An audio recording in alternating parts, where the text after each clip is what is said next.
எல்லாம் பொன் கொழிக்க செய்திடுவோம், அதில் பன்மடங்கு உற்பத்தியை பெருக்கிடுவோம். பண்ணையெல்லாம் பொன் கொழிக்க செய்திடுவோம், அதில் பன்மடங்கு உற்பத்தியை பெருக்கிடுவோம். உழவர் உலகம். கண்மணி பொல்லல் மணியை வளர்த்திடவே நாடும் கருத்துரைக்கும் ஒலிபரப்பை கேட்டிடுவோம். கண்மணி பொல்லல் மணியை வளர்த்திடவே நாடும் கருத்துரைக்கும் ஒலிபரப்பை கேட்டிடுவோம்.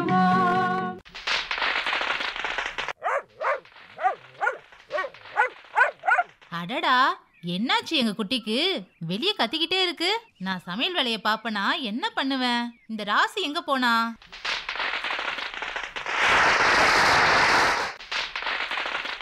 குட்டி பசங்களா, இங்க பாருங்க, பட்டாசு வெடிக்கும் போது ரொம்ப கவனமா இருக்கணும். அதுதான் உங்களுக்கும் நல்லது, வீட்டுல இருக்கிறவங்க அம்புட்டு பேருக்கும் நல்லது. அத பாருங்க, இந்த பட்டாசு வெடிக்கிற சத்தத்தை கேட்டுட்டு அந்த குட்டி நாயி எம்புட்டு பயப்படுது பாருங்க. பயந்துட்டு எப்படி கத்துது பாருங்க. ரொம்ப சத்தமா இருக்க பட்டாசை வெடிக்காதீங்க தம்பி. என்ன குட்டி கத்துற சத்தம் கேட்கவே இல்ல? என்னாச்சு? போய் பாக்குறேன். அடடா, பட்டாக்கா வாங்கக்கா. ஆமா, உள்ள என்ன பண்ணிக்கிட்டு இருக்க? பிள்ளைங்க வெளியில பட்டாசு வெடிச்சுக்கிட்டு இருக்கு. நீ வளர்க்குற குட்டி நாயி அதை பார்த்துட்டு பயந்து கத்துது. பசங்களை தொலைவா போய் பட்டாசு வெடிக்க சொல்லிவிட்டு அந்த நாய்க்குட்டி அதோ பார் அங்க கட்டி போட்டு வச்சிருக்கேன். பட்டாக்கா, ரொம்ப நல்ல வேலை பண்ணீங்க. சரி சரி வாங்கக்கா, வீட்டுள்ள போலாம். அடடா மருதாணி, என்ன உன்னோட சமையல் அறையில இம்புட்டு பலகாரத்தை நிரப்பி வச்சிருக்க? வகை வகையா இருக்கு. இனிப்புல இத்தனை வகை, காரத்துல இம்புட்டு வகை. ஆமா பட்டாக்கா, சொந்த பந்தங்க அத்தனை பேருக்கும் கொடுக்கணும்ல. முதல்ல நீங்க ரவா லட்டை சாப்பிட்டு பார்த்து எப்படி இருக்குன்னு சொல்லுங்க. அடடா, லட்டு அருமையா இருக்கு. உன் கையால செஞ்ச லட்டை சாப்பிட கொடுத்து வச்சிருக்கணும். உங்களுக்கு புரியுது. என் மச்சானுக்கு எங்க தெரியுது? ஆமா, எங்க முத்துவ ஆளைய காணோம்? அக்கா, அவரு வெதநெல் வாங்க அவரை நண்பரை பார்க்க போயிருக்காருக்கா. முத்து இந்த ஊர்லயே பொறுப்பா விவசாயம் செய்யறவரு. நீங்க விளைவிக்கிற பொருட்களுக்கு சந்தையில தனி மவுசு உண்டு. ஆமா பட்டாக்கா, நீங்க சொல்றதும் சரிதான். ஏன் சின்ன மாமியார் கூட இதுதான் சொல்லிக்கிட்டே இருப்பாங்க. ஆமா மருதாணி, எனக்கு ஒரு சந்தேகம். என்னதுக்கா? முத்து எப்படி இம்புட்டு விவரங்களை சேகரிச்சு விவசாயம் பாக்குறாரு? அக்கா, அதுக்கு என்ன காரணம் நினைக்கிறீங்க? இதோ இங்க இருக்கே நம்ம ரேடியோ, இதுல வர நிகழ்ச்சியை கேட்டுதான் நாங்க பயனடைறோம். அடடா, அப்படியா சொல்ற? அப்ப நாமளும் விவரங்களை கேட்டு தெரிஞ்சுக்கலாமா?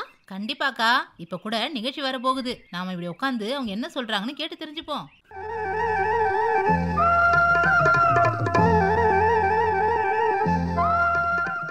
அன்பார்ந்த வேளாண் பெருமக்களே, இன்றைய நிகழ்ச்சியில் முதலில் தீவன பயிர் சாகுபடி தொழில்நுட்பங்கள் குறித்து திரூர் வேளாண்மை அறிவியல் நிலைய தொழில்நுட்ப வல்லுநர் முனைவர் ஆர் அகிலா அவர்கள் கூறும் கருத்துக்களை கேட்கலாம்.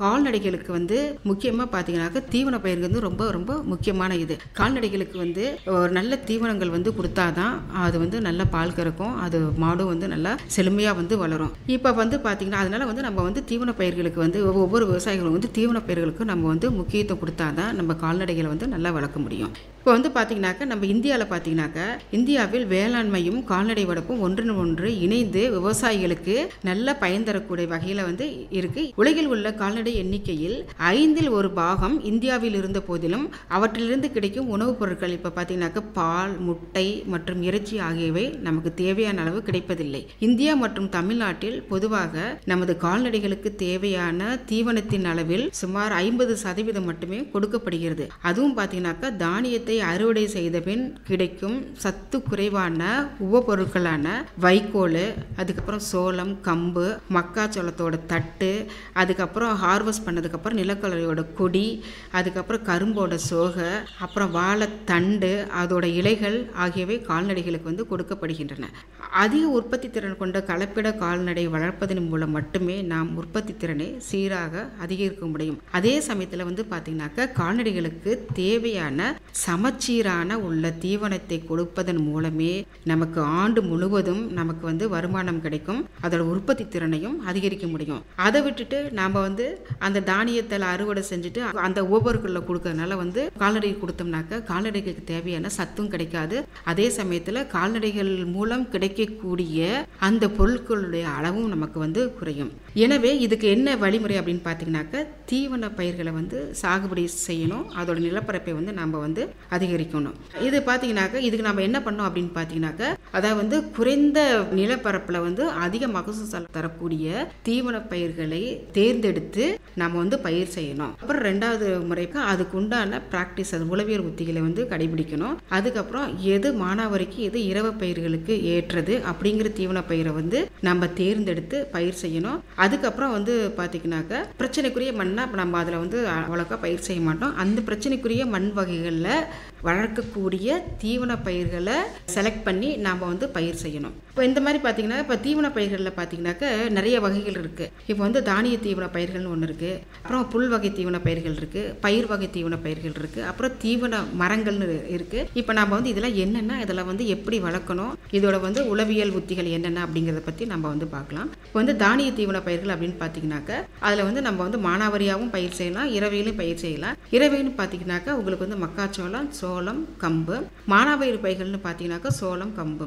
அதுக்கப்புறம் வந்து புல் வகை தீவன பயிர்கள்னு பார்த்தீங்கன்னாக்கா இரவையில் என்னென்ன பயிர் பண்ணலாம் அப்படின்னு பார்த்தீங்கன்னாக்கா கம்பு, நேப்பியர், ஒட்டு புல், அதுக்கப்புறம் தீனாநாத் புல், அதுக்கப்புறம் கினியா புல்லுன்னு சொல்லுவாங்க அது. அப்புறம் வந்து மானாவாரியில் வந்து என்னென்ன பயிர் செய்யலாம் அப்படின்னு பார்த்தீங்கன்னாக்கா தீனா புல், கொழுக்கட்டை புல், அதுக்கப்புறம் ஈட்டி புல், மார்வல் புல், ரோட்ஸ் புல், இந்த இதெல்லாம் வந்து நம்ம வந்து மானாவாரியில் வந்து பயிர் செய்யலாம். அப்புறம் வந்து பயிர் வகை தீவன பயிர்கள் அப்படின்னு பார்த்தீங்கன்னாக்கா அதில் வந்து இரவையில் வந்து நம்ம வந்து என்னென்ன தீவன பயிர் பண்ணனாக்க குதிரை மசால், அதுக்கப்புறம் வேலி மசால், அதுக்கப்புறம் காராமணி, அதுக்கப்புறம் ஆட்டு மசால். மானாவாரி பயிர்களில் பார்த்தீங்கன்னாக்கா சங்குப்பூ, அதுக்கப்புறம் வேலி மசால், அதுக்கப்புறம் வந்து முயல் மசால். தீவன பயிர்கள் அப்படின்னு பார்த்தீங்கன்னாக்கா இரவை பயிர்களில் பார்த்தீங்கன்னா சவுண்டல் ஒன்று, அதுக்கப்புறம் வந்து அகத்தி.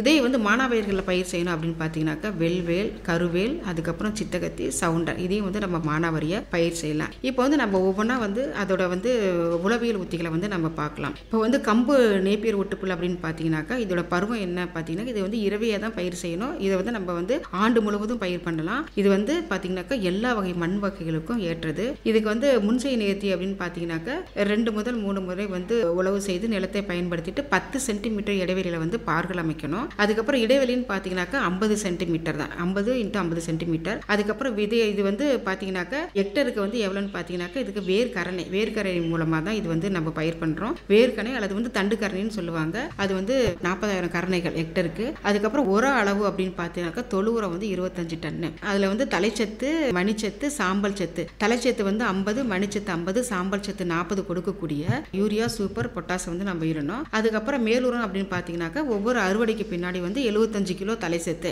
75 கிலோ தலைச்சத்து நமக்கு வேணும் அப்படின்னாக்கா யூரியா வந்து கிட்டத்தட்ட வந்து 160 கிலோ வந்து நம்ம வந்து யூரியா வந்து இடணும். அதுக்கப்புறம் பின்சை நேர்த்தி அப்படின்னு பார்த்தீங்கன்னாக்கா முதல் களை நட்ட 30 நாட்களுக்கு பின்பு நம்ம வந்து 3 முறை வந்து அறுவடை செய்யணும். அதுக்கப்புறம் 1 முறை வந்து மண்ணணிக்கணும். அதுக்கப்புறம் நீர்ப்பாசனம் அப்படின்னு பார்த்தீங்கன்னாக்கா நட்ட 3 நாட்களுக்கு பிறகும் நமக்கு எந்த மண்ணில் நட்டுருக்கணுமோ அந்த மண்ணுக்கு ஏற்ற மாதிரியும் மழை அளவை பொறுத்து வந்து 8 முதல் 10 நாளைக்கு 1 முறை வந்து நம்ம வந்து பாசனம் செய்யணும். பயிர் பாதுகாப்பு அப்படின்னு பார்த்தீங்கன்னாக்கா பொதுவாக வந்து எந்த பூச்சி நோயும் தாக்குறது கிடையாது. அது பயிர் பாதுகாப்பு நமக்கு தேவையில்லை. அறுவடைன்னு பார்த்தீங்கன்னாக்கா 75 முதல் 80 நாட்களுக்குள்ள வந்து ஒரு அறுவடை பண்ணலாம். அதுக்கப்புறம் பார்த்தீங்கன்னாக்கா 45 நாட்களுக்கு இடைவெளியில் நம்ம வந்து புல்லா இருக்கலாம். இது வந்து மகசூல் அப்படின்னு பார்த்தீங்கன்னா ஹெக்டருக்கு வந்து ஒரு ஆண்டுக்கு வந்து பார்த்தீங்கன்னாக்கா 350 400 டன்னு 8 அறுவடை வந்து நம்ம பண்ணலாம். இன்னொன்று முக்கியமான விஷயம் பார்த்தீங்கன்னாக்கா விதைக்கரணைகளை வயலில் நடும்போது அவை மண்ணுடன் இறுக்கமாக இருக்கும்படியும் அதனை சுற்றில வந்து காலால் வந்து மிதிச்சு விடணும். அப்படி நம்ம காலை அது நட்டுட்டு அதுக்கப்புறம் காலால் மிதிச்சு விடணும். அப்படி மிதிச்சு விட்டிங்கனாக்கா உங்களுக்கு வந்து கரணை வந்து நல்ல வேர் பிடிச்சி உள்ளுக்குள்ளே போகும். அப்படி சப்போஸ் அந்த மாதிரி பண்ணலன்னு வச்சுக்கோங்க, உங்களுக்கு வந்து சில சமயம் வந்து அந்த வேர் வந்து பிடிக்காம போயிடும். அதுக்கப்புறம் தீவனத்தை வந்து நம்ம அறுவடை செய்யும்போது முறிந்தவரை வந்து நிலத்துடன் சேர்ந்து அறுவடை பண்ணணும். 2 அல்லது 3 அறுவடைக்கு ஒரு முறை காய்ந்த இலை மற்றும் தண்டு பகுதி வந்து அதை நம்ம ஃபுல்லாக நீக்கிட்டு அப்புறம் வந்து பரிந்துரைக்கப்பட்ட குறைந்தபட்சப்பட்ட அளவில் வந்து உரத்தை இட்டு ஒரு நீர் பாய்ச்சினோம்னாக்க நமக்கு வந்து அந்த தூர் வந்து அதிகமாக வந்து விடும். 2 வருடங்களுக்கு ஒரு முறை வந்து சுற்றிலும் தூர்லாம் இருக்கும் பார்த்தீங்களா, அதை வந்து க்ளீன் பண்ணிடணும். தூர்கள் அதிகமாக இருக்கிற தூர்களை வந்து நம்ம வந்து அகற்றி விட்டோம்னாக்க நமக்கு வந்து நீர் பாய்ச்சிக்கிறதுக்கு எதுவாக இருக்கும். அதே சமயத்தில் வந்து நம்ம வந்து வேர்க்கரணைகளை வந்து புதிதாக நட்டு நடவு செய்ய ஏதுவாக இருக்கும். விதை கரணைகளை பொறுத்த மட்டும் பார்த்தீங்கன்னாக்க 3 மாதங்களுக்கு மேற்பட்ட தண்டின் கணுவில் உள்ள முளைகள் நன்கு முற்றியவுடன் நம்ம வந்து பயன்படுத்தலாம். அதுக்கப்புறம் வந்து தீவன சோளம் அப்படின்னு பார்த்தீங்கன்னாக்க இது வந்து நம்ம இரவையில் பார்த்தீங்கன்னா நம்ம ஆண்டு முழுவதும் பயிர் செய்யலாம். இந்த சீசன் அப்படின்னு கிடையாது, ஆண்டு முழுவதும் நம்ம பயிர் செய்யலாம். இதுக்கு மண் வசதி அப்படின்னு பார்த்தீங்கன்னாக்க நீர் தேங்காத நல்ல வடிகால் வசதி உள்ள நிலம் வந்து தேவை. இது வந்து முன்சை நிறுத்தின்னு பார்த்தீங்கன்னாக்க 2-3 முறை வந்து உழுதுட்டு 6 மீட்டர் நீளமும் 60 சென்டிமீட்டர் நீளமும் கொண்ட பாரு வந்து அமைக்கணும். அப்புறம் இடைவெளி பார்த்தீங்கன்னாக்க வரிசைக்கு வரிசை வந்து 30 சென்டிமீட்டர் இடைவெளியில் இருக்கணும். இடைவெளியில் பார்களின் இருபுறமும் விதைக்கலாம். விதைக்கு விதை வந்து இடைவெளியை பார்த்தீங்கன்னாக்க 15 to 15 சென்டிமீட்டர். அதுக்கப்புறம் விதை அளவு பார்த்தீங்கன்னாக்க ஹெக்டருக்கு வந்து கோ 27, இப்போ தீவன சோளம் வந்து கோ 27 வந்து தீவன சோளமாக பயன்படுத்தலாம். அதுக்கு வந்து பார்த்தீங்கன்னாக்க 40 கிலோ.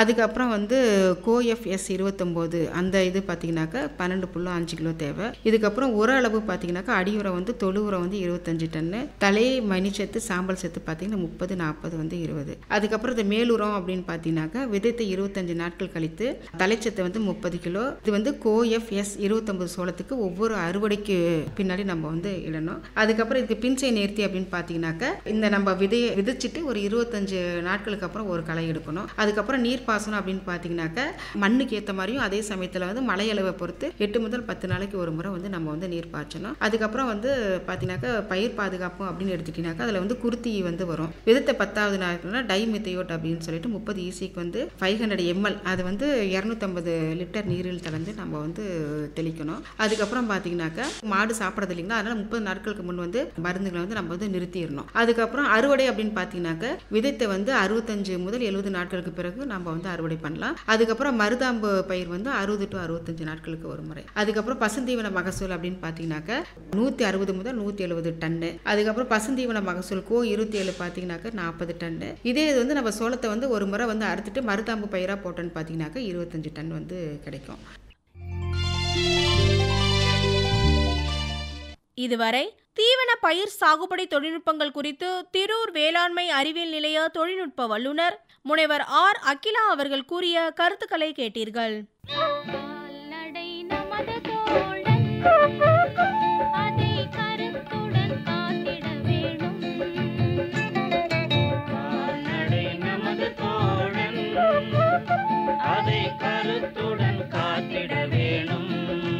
நிகழ்ச்சியில் அடுத்து விலங்குகளுக்கும் பாதுகாப்பான தீபாவளி குறித்து காஞ்சிபுரம் கால்நடை பல்கலைக்கழக உழவர் பயிற்சி மைய பேராசிரியர் மற்றும் தலைவர் டாக்டர் கே பிரேமவல்லி அவர்களுடன் நேர்முகம் கேட்கலாம். தீபாவளி அப்படின்னாவே அந்த பட்டாசு, மத்தாப்பு, இந்த மாதிரி தீ சம்மந்தப்பட்டது, வெடி சம்மந்தப்பட்டது, இந்த மாதிரிலாம் இருக்கும் இல்லைங்களா. அதனால் இந்த செல்லப்பிராணிகள் அதேபோல் பொதுவாக விலங்குகள் இதெல்லாம் வந்து இந்த வெடி சப்தங்களால் எப்படிலாம் பாதிக்கப்படுங்க? நம்ம இப்போ தீபாவளினாலே நம்ம வாழ்க்கையில் இருளெல்லாம் நீங்கி நல்ல ஒரு ஒளியை கொடுக்கக்கூடிய, வெளிச்சத்தை பிரகாசத்தை கொடுக்கக்கூடிய ஒரு தீப திருநாளாக நம்ம கொண்டாடுறோம். இந்த திருநாளில் நம்ம காலையில் எந்திரிச்ச உடனே என்ன பண்ணுவோம், நம்ம எல்லாருமே வந்து எண்ணெய் குளித்து நீராடி புத்தாடை அணிந்து தீபம் ஏற்றி கொண்டாடுவது தான் இந்த தீப திருநாள். இந்த மாதிரி ஒரு பண்டிகை கால சமயங்களில் நம்ம வீட்டில் வளர்க்க செல்ல பிராணிகள், மற்ற கால்நடைகள் மற்றும் கோழிகள் அவற்றுக்கும் எந்தவித காயங்களும் ஏற்படாதவாறு பாதுகாப்பாக நம்ம தீபாவளியை கொண்டாடுவது நமது கடமையாக நம்ம எல்லாரும் உணரணும். இது வந்து என்னென்ன தீ காயங்கள் எப்படியெல்லாம் இதை வந்து நம்ம பாதுகாப்பா நம்ம இந்த விலங்குகளை வைத்து கொள்ளலாம் அப்படின்றத நம்ம இப்ப பார்ப்போம். இப்ப நம்ம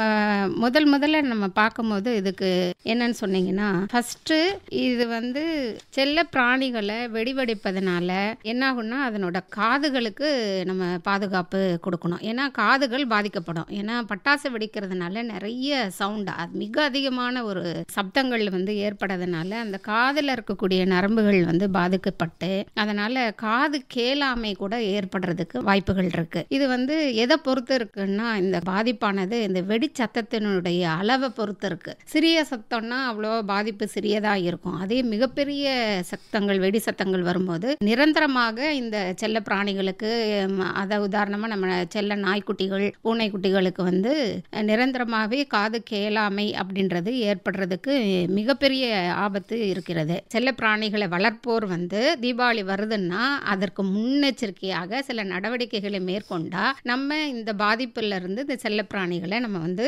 காக்கலாம். என்னென்ன முன்னெச்சரிக்கை நடவடிக்கைகள்? இந்த முன்னெச்சரிக்கை நடவடிக்கைகள் அப்படின்னு நம்ம பார்க்கும்போது பட்டாசு வந்து வெடிக்கிறதுக்கு முன்னாடி, அதாவது தீபாவளி திருநாள் வர்றதுக்கு முன்னாடி செல்ல பிராணிகளை நம்ம பழக்கப்படுத்தணும். எப்படின்னா இதற்கென்று ஒரு தனி வீட்டில் ஒரு தனி அறைய அதுக்கு விருப்பமான ஒரு இடத்தை வந்து தேர்வு செய்து அதற்குரிய பெட்டிங் மெட்டீரியல்ஸ், அதாவது என்ன நம்ம போடுவோம், அது கம்பளியோ இல்லை வந்து போர்வையோ அதுக்குரிய மேட்டோ அந்த மாதிரி எல்லாம் நம்ம போட்டுட்டு ப்ளஸ் வந்து அது விளையாடக்கூடிய டாய்ஸ்ன்னு சொல்கிறோம் இல்லைங்களா, பொம்மைகள், அது கடிக்கக்கூடிய சூஸு, அந்த மாதிரி அதற்கு தேவையான பொருட்களை பக்கத்துலேயே நம்ம வச்சுக்கிட்டு அந்த மாதிரி அதை வந்து ஒரு இடத்துல வந்து படுக்கிற மாதிரி அது வந்து பழக்கப்படுத்தலாம். ஒரு சவுண்ட் அதிகமாக கொஞ்சம் நம்மளே ஒரு ஆர்டிஃபிஷியலாக கொஞ்சம் மெதுவாக சவுண்டை வந்து எழுப்பி அதனால் அது டிஸ்டர்ப் ஆகுதான்னு நம்ம வந்து அதை டெஸ்ட் பண்ணலாம். டெஸ்ட் பண்ணிவிட்டு அந்த இடத்துக்கு அந்த சத்தம் எழுப்பின உடனே அந்த செல்லப்பிராணியானது அதனுடைய இடத்திற்கு ஓடி போய் படுத்துக்கொள்கிற மாதிரி நம்ம வந்து பழக்கப்படுத்தலாம். அது மட்டும் இல்லாமல் டெய்லி வாக்கிங், நார்மலாக நம்ம வந்து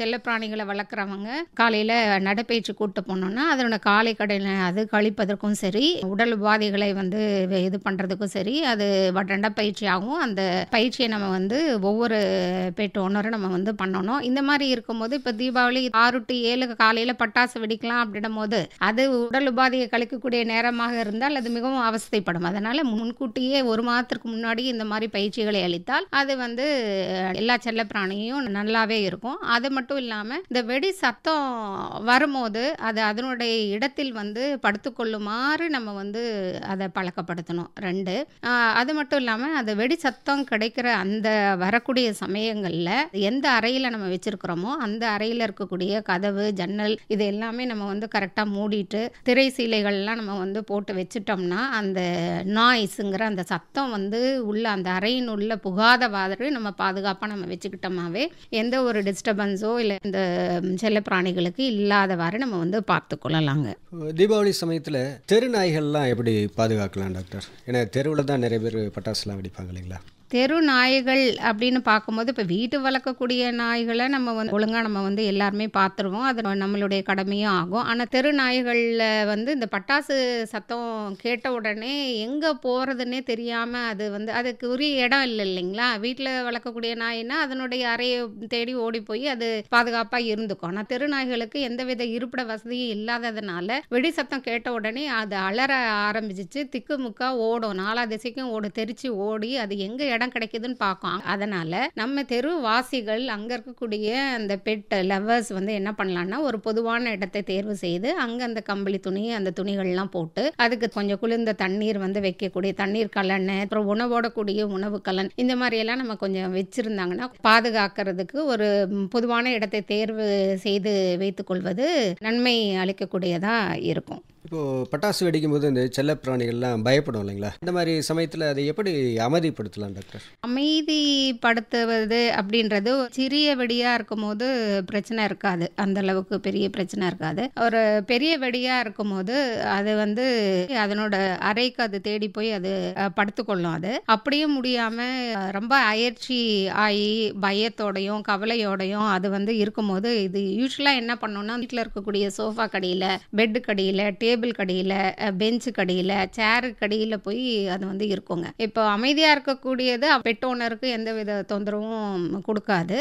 அதே போல் ஆக்ரோஷமாக இருக்கக்கூடிய இதை வந்து நம்ம என்ன பண்ணோம்னா பெட் ஓனர் வந்து அவரோட டச் தான் அதுக்கு வந்து ஒரு சிறந்த மருந்துன்னு நம்ம சொல்லலாம். அந்த செல்ல பிராணிகளை வளர்ப்போர் அது பக்கத்திலே உட்கார்ந்து அதை தடவி கொடுத்துட்டு அது கூட பேச்சு கொடுத்துட்டு அந்த மாதிரி இருந்து தண்ணி வைக்கிறது, அதுக்கு பிடிச்ச உணவுகளை அளிக்கிறது, அரவணைச்சு அதை வந்து ஒன்றும் இல்லை பயப்படாதன்ற மாதிரி ஒரு குழந்தையை எப்படி நம்ம வந்து ஒரு பயந்தா எப்படியெல்லாம் நம்ம பண்ணுவோம் அதே செயல்முறைகளை தான் இந்த நாய்க்குட்டிகளும் செல்லப்பிராணிகளும் பயப்படும் போது நம்ம வந்து கம்ஃபர்டபுளாக நம்ம வச்சுக்க முடியுங்க. இப்போது அவசர காலங்களில் ஏதோ செல்ல பிராணிகளுக்கு, கால்நடைகளுக்கு பாதிப்பு ஏதாவது ஏற்பட்டதுன்னா அவசர காலங்களில் யாரை தொடர்பு கொள்ளணும் டாக்டர்?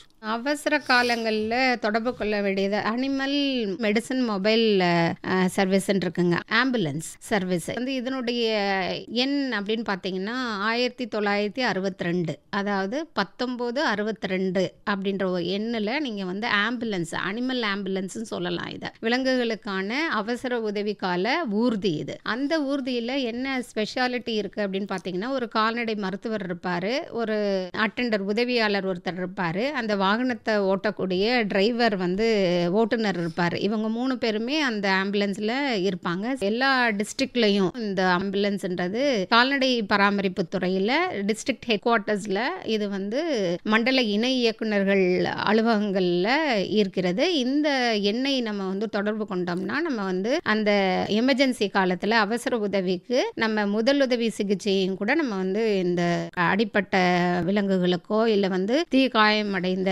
செல்ல பிராணிகளுக்கோ நம்ம அழைத்து கொண்டு அவர்களே நம்ம டோருக்கு வந்துடுவாங்க, டோர் ஸ்டெப்புக்கு நமக்கே வந்துடுவாங்க, அந்த இடத்துக்கே வந்துட்டு அதை எடுத்துட்டு போயிட்டு சிறு காயங்கள்லாம் இருந்தால் சிகிச்சை அளித்து அங்கே விட்டு விடுவார்கள். இது பெரிய தீக்காயத்தோட அளவு ரொம்ப அதிகமாக இருக்கும்போது அதை இன்பேஷண்ட்டாக வந்து கொண்டு வந்து ட்ரீட் பண்ண வேண்டியது வரும். அது வந்து உள் அரங்கில் வைத்து அது தக்க சிகிச்சை அளிப்பார்கள். சில சமயம் அந்த ஆம்புலன்ஸ் நம்பர் எடுக்கலை அப்படின்னா வேற என்ன பண்ண முடியும்? ஒரு பெட் ஓனர் அப்படின்னு பார்த்தீங்கன்னா அந்த ப்ளூ கிராஸ் ஆஃப் இந்தியான்னு நமக்கு எல்லாருக்குமே தெரியும். இது என்ஜிஓஸ் நிறைய பேர் இருக்காங்க. உங்கள் இடத்துல அருகில் உள்ள கால்நடை உதவி மருத்துவரை அணுகுவது சிறந்தது. இப்போ நமக்கெல்லாம் என்ன நம்ம நினைக்கிறோம், ஒரு குடும்ப டாக்டரை போய் ஃபர்ஸ்ட் பார்க்குறோம், அதுக்கு பிறகு அவர் ரெஃபர் பண்ணுவார். அந்த மாதிரி ஒவ்வொரு கால்நடை வளர்ப்போரும் சரி, செல்ல பிராணிகள் வளர்ப்போரும் சரி, ஒரு கால்நடை உதவி மருத்துவரை குடும்ப கால்நடை உதவி மருத்துவராக நம்ம மாற்றி வச்சுக்கிட்டோம்னா அவர் மொபைல் நம்பர் நமக்கு வந்து எப்பவுமே இருக்கும். அப்படி இருக்கும்போது அவசரத்திற்கு அவர் உதவி கேட்டு அவர் என்ன ஆலோசனை வழங்குறாரோ அதுபடி நம்ம வந்து செயல்படுறது நல்லது.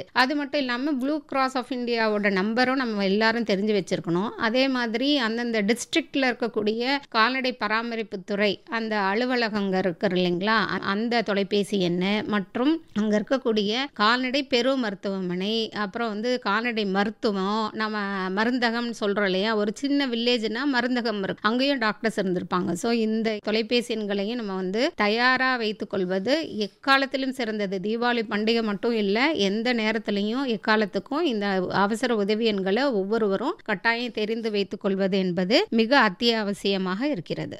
இப்போ சிறு சிறு காயங்கள் ஏற்படும் போது அதை வந்து எப்படி சரி செய்யலாம் டாக்டர்? அல்லது வந்து கொஞ்சம் பெரிய காயமாக இருந்தால் அந்த முதல் உதவிலாம் எப்படி செய்யணும் டாக்டர்? முதல் உதவி அப்படின்ற போது ஒரு தீ காயம் ஏற்பட்டுருச்சு, எதாச்சும் நடந்துருச்சு, நடக்கக்கூடாது, ஏதோ ஒரு சிறு விபத்துனால நமக்கு நடந்தது அப்படின்னா சிறு காயங்கள் அப்படின்னு இருக்கும்போது நம்ம என்ன பண்ணணும்னா ஒரு நல்ல குளிர்ந்த நீரை வச்சு நல்ல கழுவணும். ஒரு 20 minutes 20 நிமிஷத்துக்கு குறையாம 1/4 மணி நேரத்துலேருந்து அரை மணி நேரம் வரைக்கும் நல்ல குளிர்ந்த நீரை வச்சு நல்லா கழுவி எடுக்கணும். ரொம்ப அழுத்தி கழுவக்கூடாது. இது வந்து ஐஸ் போட்ட தண்ணியெல்லாம் நம்ம போடக்கூடாது. அதுக்கு பதிலாக ஒரு வார்ம் வாட்டர்னு சொல்கிறோம். இப்போ நார்மலாக நம்ம தமிழ்நாட்டில் நிலவக்கூடிய சாதாரண வெப்பநிலையே சூடாக தான் இருக்குது தண்ணி, அந்த தண்ணியிலே நம்ம வந்து நல்லா கழுவலாம். அது கூல் வாட்டர் சொல்லிட்டாங்கன்னு குளிர்ந்த நீர் தான் வேணும்ன்ட்டு இல்லை, சாதாரணமாக இருக்கக்கூடிய தண்ணியை எடுத்தே நம்ம வந்து ஒரு அரை மணி நேரம் நல்லா வாஷ் பண்ணி விட்டுட்டு அழுத்த தேய்க்காம சும்மா வாஷ் பண்ணி விட்டுட்டு நல்ல ஒரு உலர்ந்த துணியை வந்து எடுத்து அதை ஒத்தி எடுக்கலாம். அது ஸ்கின்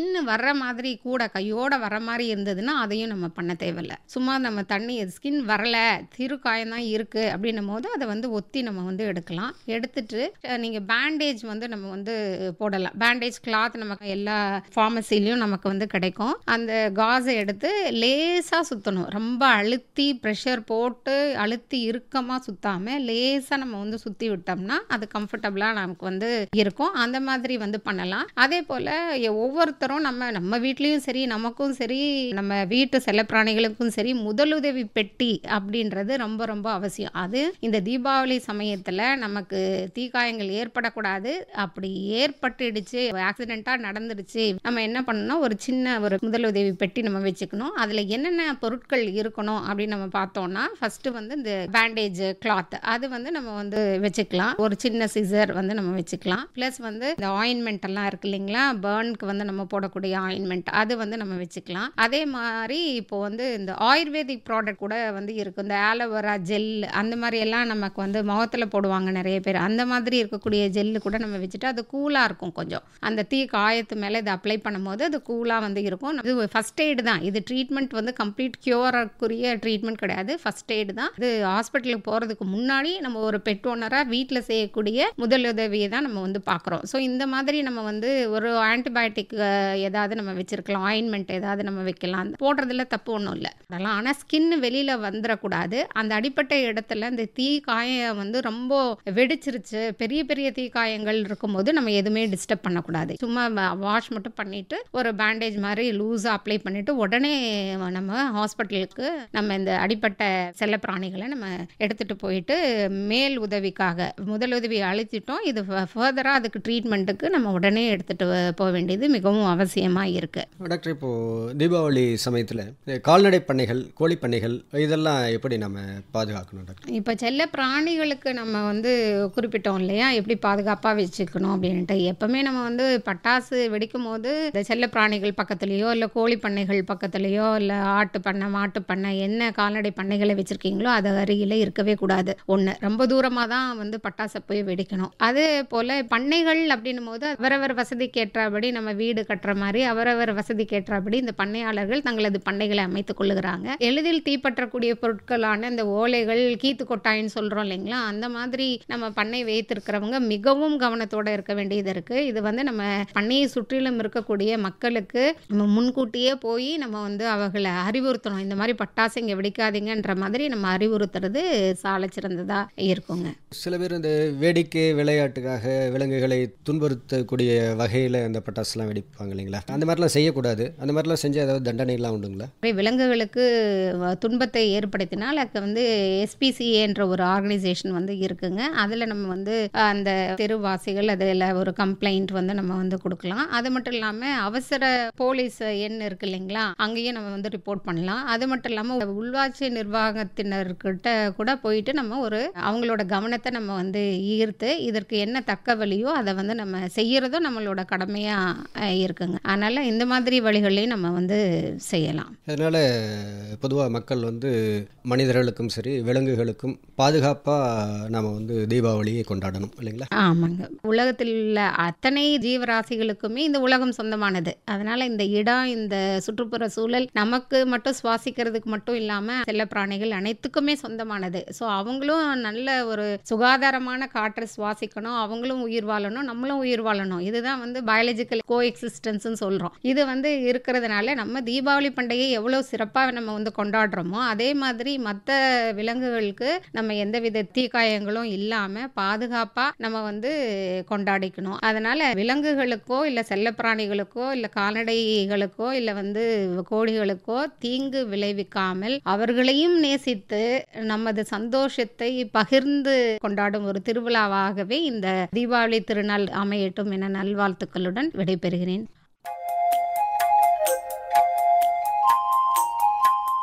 இதுவரை விலங்குகளுக்கும் பாதுகாப்பான தீபாவளி குறித்து காஞ்சிபுரம் கால்நடை பல்கலைக்கழக உழவர் பயிற்சி மைய பேராசிரியர் மற்றும் தலைவர் டாக்டர் கே பிரேமவல்லி அவர்களுடன் நேர்முகம் கேட்டீர்கள்.